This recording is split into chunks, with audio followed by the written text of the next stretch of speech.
Assalamualaikum warahmatullahi wabarakatuh. Di sini kami dari kelompok J akan mempresentasikan mengenai jurnal khusus. Perkenalkan, nama saya Nabila Fatimatus Zahro dengan NPM akhir 395 dan rekan saya. Saya Friska Putri Susanto dengan NPM 251. Saya Muzaffar Ahmad dari NPM 387. Saya Devian NPM 403. Untuk pengertian dari jurnal khusus adalah jurnal yang dikelompokkan sesuai dengan jenis transaksinya. Setiap terjadi transaksi, tugas pembukuan mengidentifikasi jenis transaksi yang terjadi dan mencatatnya ke dalam jurnal khusus. Jurnal khusus dibagi menjadi 4, yaitu jurnal penjualan, jurnal pembelian, jurnal penerimaan kas, dan jurnal pengeluaran kas. Selanjutnya ada manfaat jurnal khusus. Yang pertama, yaitu memungkinkan pembagian pekerjaan. Yang kedua, memudahkan posting ke akun buku besar. Yang ketiga, memungkinkan pengendalian internal yang lebih baik. Dan yang keempat, ada menghemat biaya. Selanjutnya yaitu jenis jurnal khusus. Yang pertama ada jurnal penjualan. Di sini jurnal penjualan adalah tempat untuk mencatat transaksi penjualan barang dagang secara kredit. Nah, bentuk jurnal penjualan di sini seperti pada tabel, yaitu terdapat nama perusahaan, terdapat jurnal penjualan, terdapat halaman, terdapat tanggal. Kolom pertama ada kolom tanggal, kedua ada nomor faktur, kedua ada tempat untuk mencatat bukti transaksi berupa faktur. Yang ketiga ada tempat mencatat nama diri atau nama perusahaan kepada siapa kita menjual. Yang keempat terdapat tempat untuk mencatat nomor buku besar pembantu piutang atau tanda centang setelah buku besar pembantu dicatat. Yang kelima terdapat tempat untuk mencatat pembayaran, misalnya 2/10 N/30. Dan yang keenam terdapat tempat untuk mencatat jumlah transaksi. Selanjutnya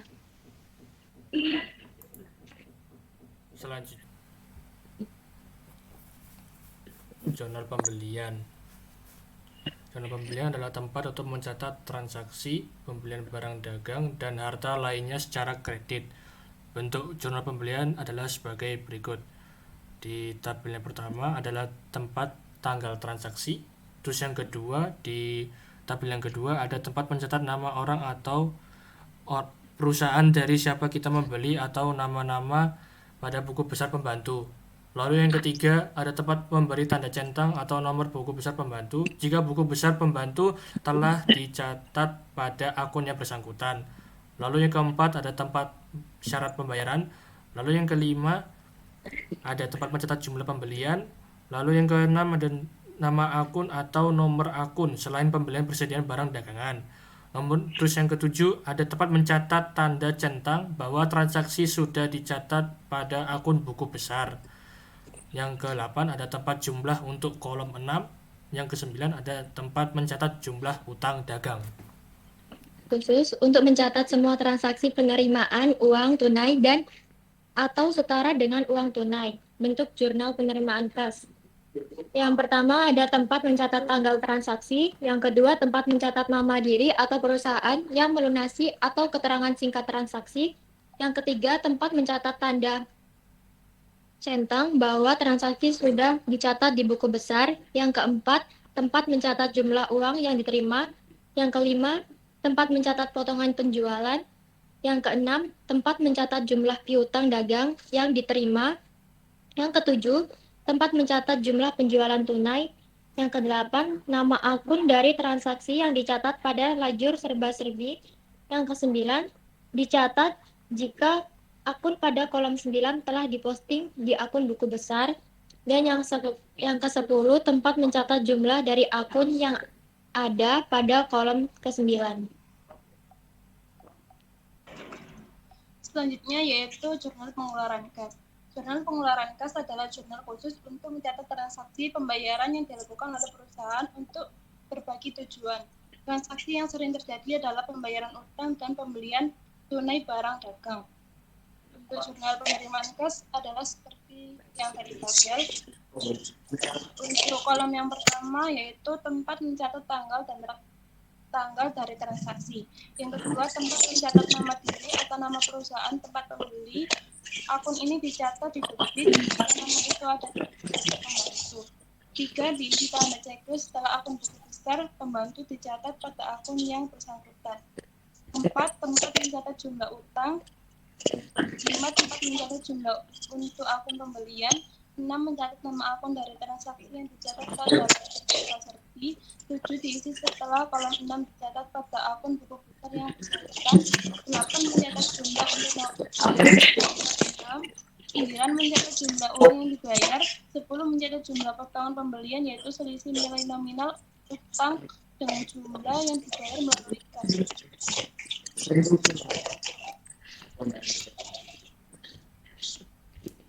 Selama bulan Februari 2015, PT Orchid mempunyai transaksi sebagai berikut. Pada bulan Februari tanggal 2 dibeli barang dagangan dari PT Dendrobium sebesar Rp 10 juta dengan nomor faktur 111 dengan syarat 2/10 N/30 dan hal tersebut dicatat di dalam jurnal pembelian, yaitu pada tanggal 2 Februari 2015 dengan keterangan PT Dendrobium dengan syarat pembayaran 2/10, N/30 dengan akun debit pembelian 10 juta dan kredit utang dagang 10 juta. Lalu pada soal yang kedua, yaitu di tanggal di tanggal 3 Februari dibeli barang dagangan dari PD Vanda sebesar 2.500.000 tunai dan hal tersebut adalah termasuk di dalam tercatat di jurnal pengeluaran kas pada tanggal 3 Februari dengan keterangan PD Vanda dengan debit pembelian 2.500.000 serta kredit pada kas dengan nominal sebesar 2.500.000. Lalu pada soal yang ketiga, yaitu di tanggal 4 Februari dijual barang dagangan kepada PD Catlea sebesar 4.500.000 dengan nomor faktur 222 dengan syarat 2/10 N/30 dan hal tersebut tercatat di dalam jurnal penjualan dengan catatan tanggal 4 Februari dengan nomor faktur 222 dengan keterangan PD Catlea, syarat pembayaran 2/10 N/30 dan masuk dalam debit piutang Rp 4.500.000 serta kredit penjualan sebesar 4.500.000. Oke, selanjutnya pada tanggal 5 Februari diterima pengembalian barang dagangan dari PD Catlea sebesar 500.000 karena barang tidak sesuai dengan pesanan. Masuk pada jurnal umum, yaitu keterangan retur penjualan, debit 500.000 dan kredit 500.000. Pada tanggal 6 Februari dijual barang dagangan kepada PD Asposenda sebesar 3 juta secara tunai, yaitu masuk pada jurnal penerimaan kas pada penjualan sebesar 3 juta. Kemudian pada tanggal 7 dijual barang dagang kepada PD Bulan sebesar 6 juta dengan syarat EOM nomor faktur 333 masuk pada jurnal penjualan PD Bulan dengan syarat pembayaran EOM debit pada piutang sebesar 6 juta dan kredit penjualan sebesar 6 juta. Selanjutnya, yaitu tanggal 8 diterima pelunasan dari PT Catlea untuk penjualan tanggal 4 Februari sebesar 2.500.000. Dalam jurnal khusus masuk ke dalam jurnal penerimaan kas yang ada di debit sebesar 2 juta, yang di debit kas sebesar 2.500.000, terus yang di kredit utang dagang sebesar 2.500.000. Tanggal 9 dibayar beban listrik dan telepon bulan ini sebesar 750.000. Masuk ke dalam jurnal pengeluaran kas. Yang akun yang ada di debit yaitu akun serba-serbi, beban listrik, dan beban telepon sejumlah 750. Akun yang ada di kredit yaitu kas sebesar 750. Selanjutnya, tanggal 10 dibayar semua hutang kepada PT Dendrobium. Masuk ke dalam jurnal pengeluaran kas. Yang ada di debit yaitu utang sebesar 10 juta. Terus yang di kredit adalah kas dan beton pembelian. Karena ini pembayarannya sebelum 10 hari, maka mendapatkan potongan sebesar 2%, yaitu ada di potongan pembelian sebesar 200 dan kas sebesar 9.800.000. Pada bulan Februari tanggal 12 diterima pendapatan bunga dari Bank BNI sebesar 250.000. Hal tersebut termasuk di dalam jurnal pengeluaran kas, yaitu dengan keterangan pendapatan bunga dari Bank BNI dengan kas di debit 250.000 dan pendapatan dari bunga Bank BNI di kredit sebesar 250.000. Lalu pada tanggal 14 Februari dijual peralatan kantor bekas sebesar 900.000 kepada PD Kamboja. Hal tersebut termasuk di dalam debit kas sebesar 900.000 serta akun di kredit, yaitu adalah penjualan peralatan kantor yang bekas dengan jumlah nominal 900.000.